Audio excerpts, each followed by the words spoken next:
What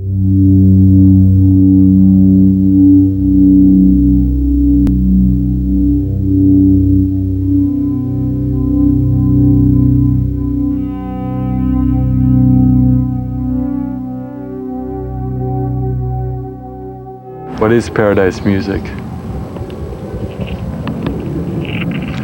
It's an earth reproduction of musical patterns that exist here and now on higher dimensions. Some people can hear it in their consciousness.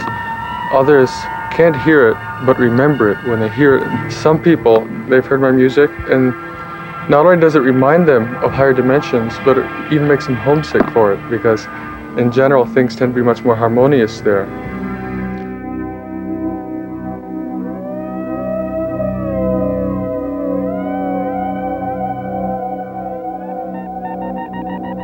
Professor Joel Funk in the psychology department of Plymouth State College in New Hampshire is very curious to know what happens to people when they have a near-death experience. He found out a few general things. Most of them were met by a very loving being. Most of them went through a tube of light. And most of them heard heavenly music. So he was curious, what was that heavenly music like? So he played for them a lot of classical music, a lot of New Age music, some jazz. And they're supposed to rate the music in terms of what came close. Did any of it come close? And there's one piece that always got the highest rating, curiously. And that piece was a piece I did called The Angels of Comfort.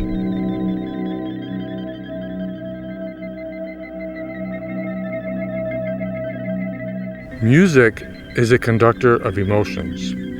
Musicians are merchants selling emotions served on a platter of sound. And for any type of emotion you can possibly imagine, there are musicians that specialize in music generating that emotion.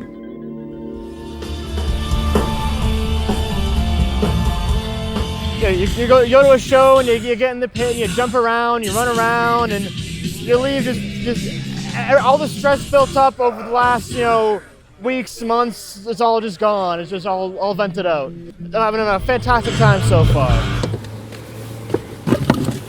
Funny because I'm at the opposite end of the spectrum from heavy metal. Yeah. It's so destructive, it'll kill plants.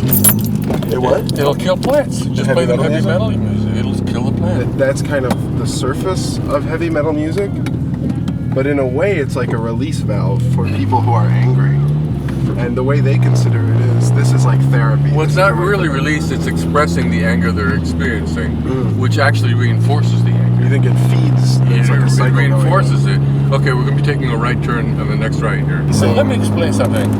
The difference between negative and positive. Here's an interesting definition I came across, okay? Okay. Positive is that which unifies and unites, and negative is that which separates or polarizes. This is me, that's you, I don't like you. It's a separating force. We're different. Love is a unifying force. It connects. Well, when you're screaming at someone, that's a separating force. So I don't see how that's going to create more love and unity.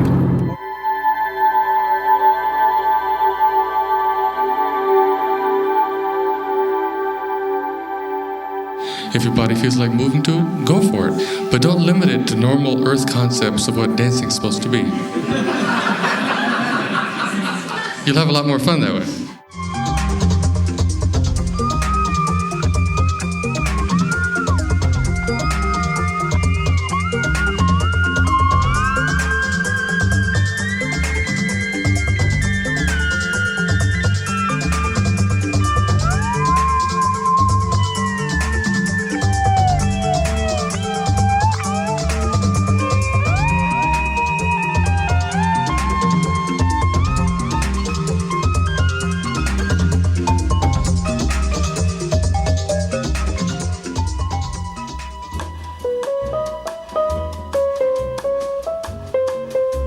When I was at Cornell, I had a smooth band on campus. It was called the Nova Shadow Quartet.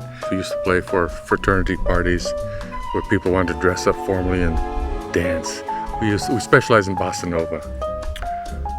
But at a certain point, around my third year there, I started hearing unusual music in my mind. And I knew this is not normal earth music. It was very heavenly. To myself, I used to call it paradise music.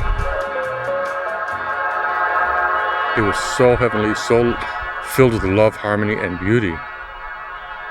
And the interesting thing is, it was not only unusual music, but also the sounds that were creating that music were also unusual. It was not conventional instruments like trumpet, piano, violin, cello. It was unusual sounds, and this is before synthesizers existed.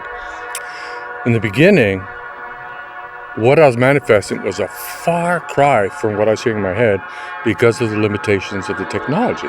But progressively over the years, the technology has been improving, and my ability to buy the technology I needed has been improving. So I've been getting progressively closer and closer to more accurately outpicturing what I've been hearing in my mind. Now it's really close.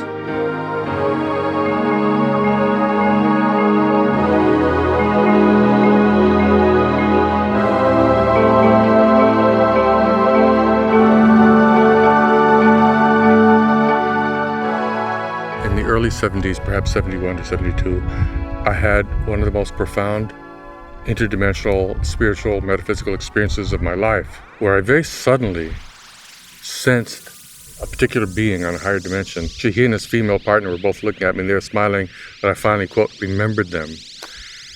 I remembered that this being and I had made an agreement to work together. It doesn't matter what his name is, but his name is Vista.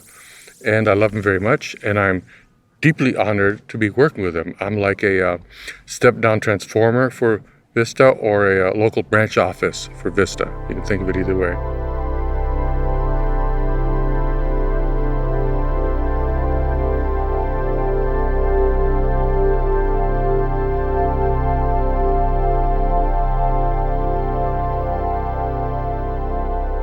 There's plenty of negative emotions on Earth. Earth does not need more negative emotions. I wouldn't do that if they paid me, which is why, if you get hired to do a soundtrack for a movie, and they tell me, over here we want happiness, great, I'll do it. Over here we want ecstatic, great, I'll do it. Over here we want tension and suspense, I'm not gonna do that.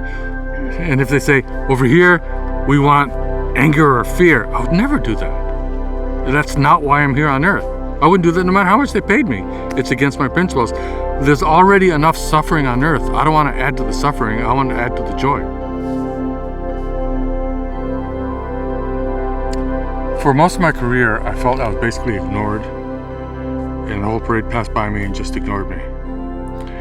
This last 2-3 years, suddenly there's a revival of increased interest in what I'm all about. Now people are getting excited with music in 75, So what surprised me was the degree to which the public totally ignored what I was doing for most of my career. But this last 2.5-3 years, it's been switching over in the opposite direction.